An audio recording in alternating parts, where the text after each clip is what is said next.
Welcome to the Dr. UUT channel.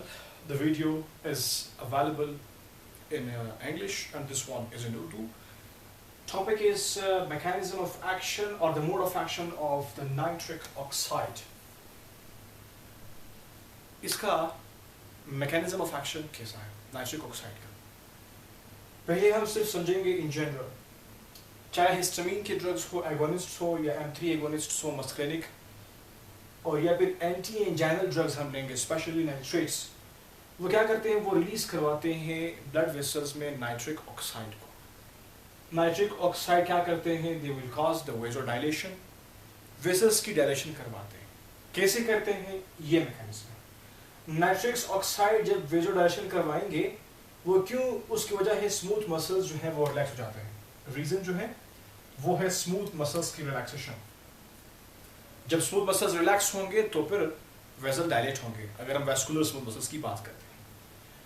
तो nitric oxide क्या करवाते हैं, ये जाकर के in case of nitric oxide, okay, एक साइक्लिक एएमपी भी ये काम करता है, लेकिन ये साइक्लिक जीएमपी है। नाइट्रिक ऑक्साइड गवानिल साइक्लेज को एक्टिवेट करवाएंगे, जो कि साइटोप्लाज्मिक एंजाइम है, जिसका काम है साइक्लिक जीएमपी को इंक्रीज करना।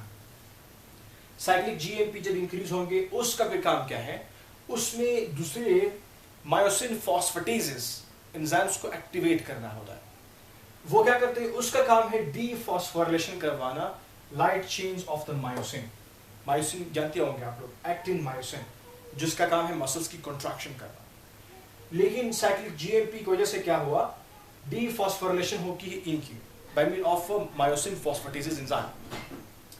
जो मायोसिन के पास जो फॉस्फेट पहले से था, अब ये उसको डीफॉस्फोराइलेट करवाएगा, फॉस्फेट को रिमूव करवाएगा, जिससे क्या होगा, एक्टिन मायोसिन की जो कंट्रैक्शन एबिलिटी थी वो क्या हो जाएगी, खत्म हो जाएगी, वो फिर रिलैक्स हो जाएगी, जिस वजह से क्या होगा, मसल्स रिलैक्स होंगे of the smooth muscles of the vessels, तो वेसल्स डायलेट हो जाएंगे,